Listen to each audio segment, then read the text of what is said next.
To send money successfully from GCash to BDO, important reminder na dapat mong malaman para hindi mag-fail pag-send mo ng pera from GCash to BDO ay merong daily outgoing limit 100,000 pesos si GCash. Meaning if may 11,106 pesos dito nakalagay sa GCash profile limits mo, 88,894 pesos na lang pwede mo ibang transfer ngayong araw from GCash to BDO online. Kasi 100,000 minus 11,106 is 88,894 pesos. If magda-transfer ka ng 100,000 pesos, hindi na yan papasok. Tanong, saan po ba makikita yung daily outgoing limit po ni GCash? Makikita po siya when you tap the profile sa baba, then tap ulit profile limits. And makikita mo na daily outgoing limit mo. Note pala, nag-refresh itong daily outgoing limit araw-araw. Meaning if may 11,160 to today, kinabukasan babalik na siya sa zero. Ngayong alam mo na ang important information na ito, let me teach you how to send money from GCash to BDO. Let's go! Send money from GCash to BDO, balik tayo sa home at mapupunta ka dito. Tap transfer, scroll down ka lang hanggang makita mo ang view all. Tap mo ito at mapupunta ka sa bank transfer section. Tap mo itong search bar, then search BDO. Tapos makikita mo itong dalawang BDO, BDO Unibank at BDO Network Bank. Click mo itong BDO Unibank kung may BDO Unibank ka. Kapag Network Bank ka naman, click mo BDO Network Bank. Pero since BDO Unibank meron ako, click ko BDO Unibank. Tapos mapupunta ka dito. Fill out mo lang mga hinihingi na information. Kung di ka marunong, guide kita. Sa amount, ilagay mo lang ang pera na gusto mo ipadala from GCash to BDO. Note, ang minimum amount pala na pwede ipadala is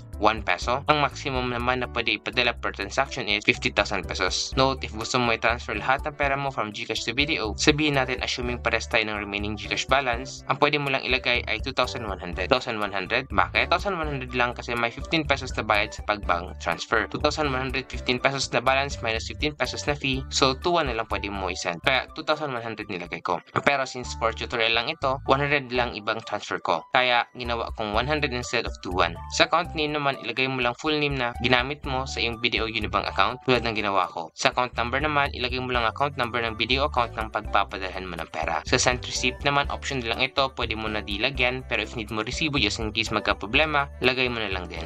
Katulad ng ginawa ko. So kapag na-fill out mo yan lahat, iilaw sa send money, click mo yan, tapos mapupunta ka dito. Note, dito banda makikita mo ulit ang mga information na nilagay mo, check mo kung tama na lahat. Kapag may mali, click mo itong back arrow para ma-edit mo pa. Kung tama naman lahat, scroll down ka lang hanggang makita mo ito. Tapos i-check mo itong back tulad ng ginawa ko. Click mo ang confirm. Tapos mapupunta ka dito. Pagkatapos makakatanggap ka ng OTP na makikita mo sa message mo, 6 digits yan, tandaan mo yan. Tapos type mo dito ang OTP tulad ng ginawa ko. Then iilaw itong submit, tapos pwede mo na i-click. Then makikita mo dito na pinaprocess na pinapadala mo pera. Then if you check transfer, makikita mo na nasend na ang pera from GCash to BDO. Tanong, real-time po ba mag-reflect? To answer that question, open the BDO online app. Once naka-login ka na, mapupunta ka sa My Accounts, the account na pinagpadalhan mo ng pera, at makikita mo dito na pumasok na pera mo, which means real-time papasok ang pera from GCash to BDO. Helpful ba ang video na ito? Kung gusto mo din matutunan paano mag-send ng pera from BDO to GCash, mag-tutorial ako para dyan, click mo lang ito.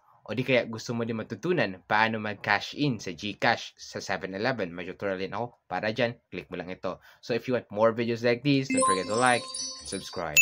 Yun lang, see you in my next video. Let's go!